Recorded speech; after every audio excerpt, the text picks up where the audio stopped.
Even though BlizzCon's over and done with, there's still so much good information coming from it. What are you doing on my chair? Off, I need to record a video. Season of Discovery, Cataclysm, Classic.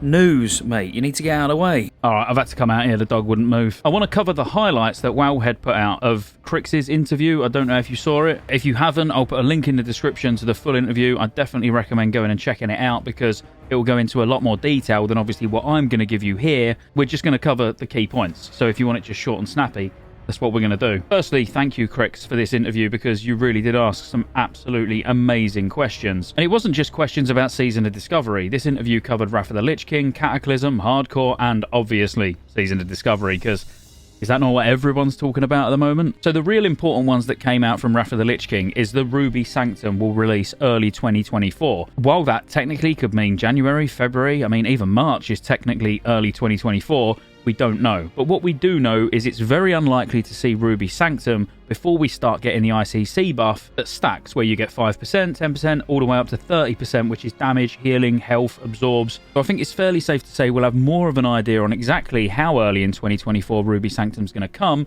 when we know about the ICC player buff. Which also brings us on to the next point where they did say they're still working out the timing for when to introduce the ICC player buff. I personally feel like it will be this side of Christmas, purely because there's going to be a lot of things going on, and I do think over the next couple of weeks they might want to just add that 5% to take a little bit of stress away from people who plan on playing Season of Discovery and ICC by just giving those of us, myself included in our guild, that little bit of a push that we need to get past that 11 of 12 heroic hurdle. So I honestly wouldn't be surprised if we didn't see it in the next 2 or 3 resets absolute max. And the final thing about Wrath of the Lich King, which is going to disappoint a lot of people, but I did speak about it in a video a few videos back, is the fact that they've got no plans for a Wrath era server at the moment, but they say they are listening to feedback. So if you really want a Wrath era server like I do, even though I'm looking forward to all the other versions of the games we're going to be playing, I would still like the ability to play and do a bit of ICC, do a bit of Alduar, and these raids that most of us have really enjoyed over the last year or so. So make noise about it on Reddit or post videos or do whatever you got to do.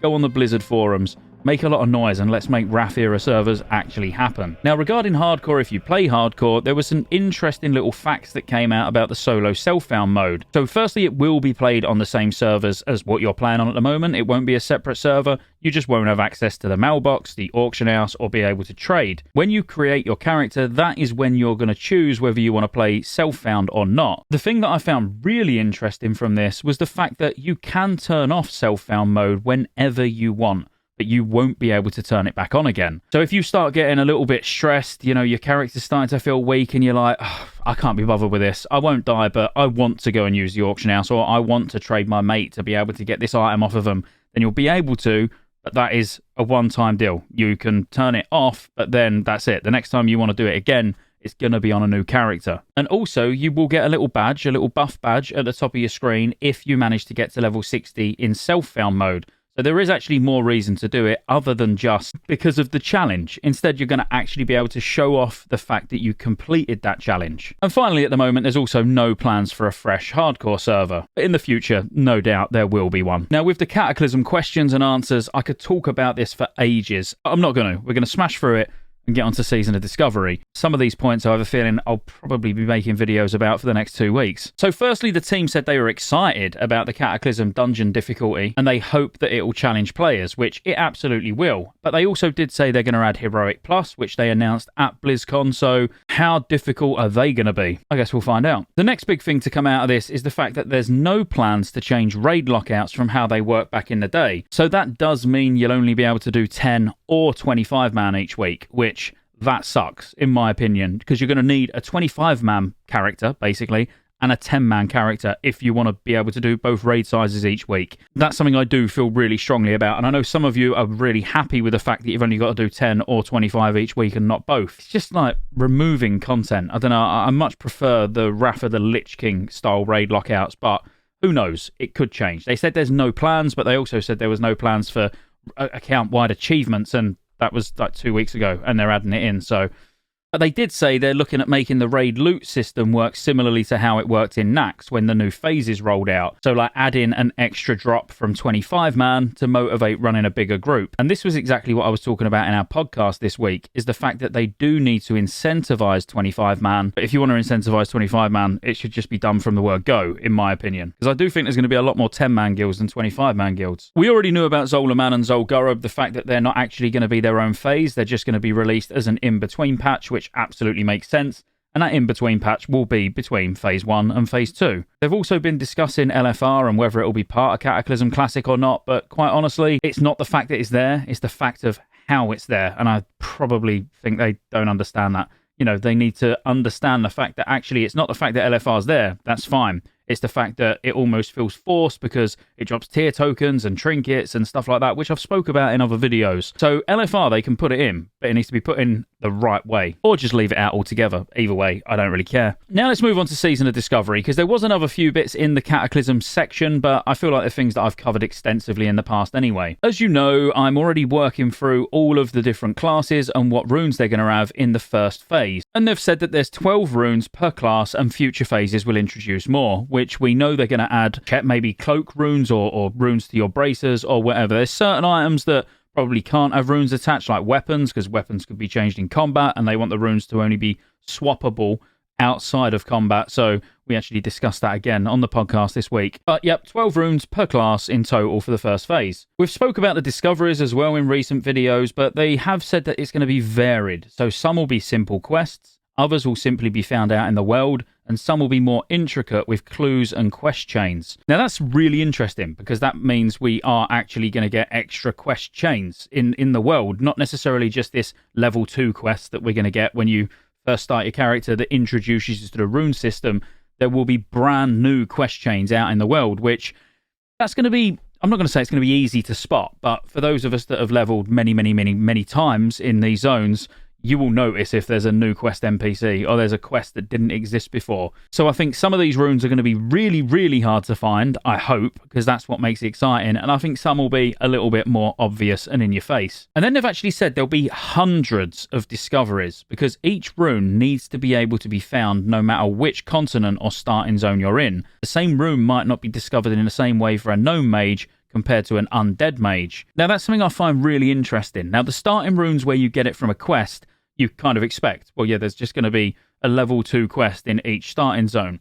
But the other ones, I kind of feel like that's a shame. Because wouldn't it be great if you was a gnome mage, but actually the rune that you really want to use comes from Tirisfal Glades, and you've got to somehow get all the way up there to go and get that rune. I know that is probably a little bit too brutal. I feel like it'd have been great if all the runes were actually uniquely located or, you know, uniquely sourced. Probably would have been an absolute nightmare coming up with that amount of different hiding spots or new quest chains or whatever, but it is kind of a shame that some of them are going to be generic and you're going to be able to find them, you know, the same rune in numerous different zones. I don't know. Let me know what you think about that one in the comments. So runes are soulbound, so you can't find a rune and then go and trade it to your friend, and there'll be usable items that teach you the rune when used. So essentially it'd be like adding a glyph to your glyph section if you was playing Cataclysm, where you learn the glyph and then it goes into like your glyph book, if you like, so you can then use it repeatedly. Some classes might have the same discovery but get different runes, so 2 healers might solve the same puzzle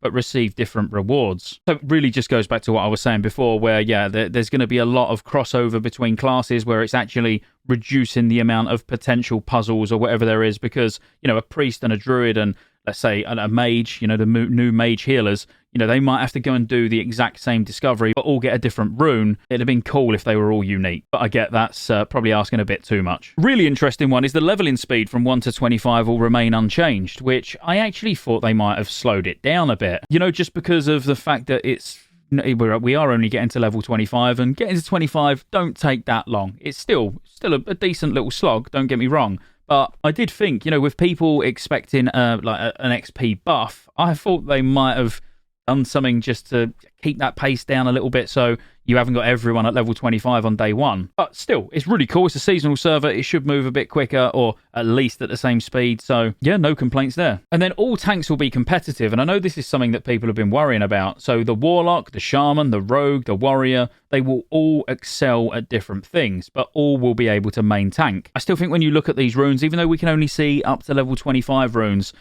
you can see some clear differences between how they would tank and what they would be strong at, whether it's AoE, whether it's single target. But that's great in theory. I really hope it plays out like that, where you really can main tank as a Warlock, as a Rogue, as a, and it don't just still end up being all warriors. So that will be excited to see how that plays out. The mobs in the open world will have increased damage, so that you'll still have to think about how many mobs you engage at once. Now, in the Warcraft Wiki interview, I'm fairly sure it was, or it might have even been the Wowhead interview, thinking about it, they actually said that they would consider doing this, not that they are doing it, whereas now it sounds like they definitely are doing it. So clearly they thought, actually, yeah, that's true. Everyone's running around super powerful. We should probably make things a little bit more difficult to kill. So that's good. I actually really like that. They are expecting to make some changes to level 60 raids, but it's too soon to say what those changes will be. And the phases will roll out on a longer than a month and shorter than a few month cadence. They're keeping it purposefully vague to be able to gauge the timing based on the player base's opinions. So yeah, like I said, with 1 to 25 not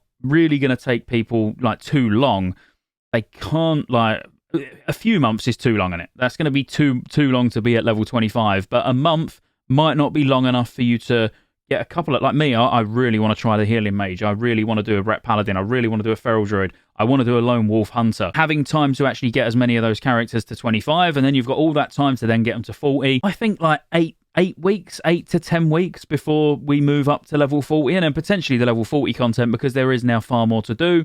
You could leave that a little bit longer, so each sort of cycle or each phase gets longer and longer. And that's what I would do anyway. And then the next one is quite interesting, because not all new dungeons turn raids will necessarily be 10-man. They're still playing around with different ideas. So it'd be great, in my opinion, to see 15-man raids, even 20-man raids that you do on the way up, these leveling raids, especially when you got to something like UBRS. UBRS being 15-man or Strat, Scolo, something like that, when we're maybe at that 60 band or 50 band maybe. 10-man's going to be fine, and I'd accept all of them as 10-man, but yeah, mixing it up a bit, probably not a bad idea. And the last couple of bits is Warsong Gulch will be available at launch, like we would expect, because we're even going to be getting the Warsong Gulch reputation while we're doing the Ashenvale PvP event, and the Honour system will be on, but capped to not go beyond level 25 rewards. And there's also going to be extra rewards added to the Warsong Gulch vendors, if you didn't know already. They've said, brand new items will be added to those vendors, so I think PvP is going to be a really big part of Season of Discovery, particularly in this first band. And that's it. Again, if you want to go and watch this full interview, the link's in the description below, and I will see you on the next one.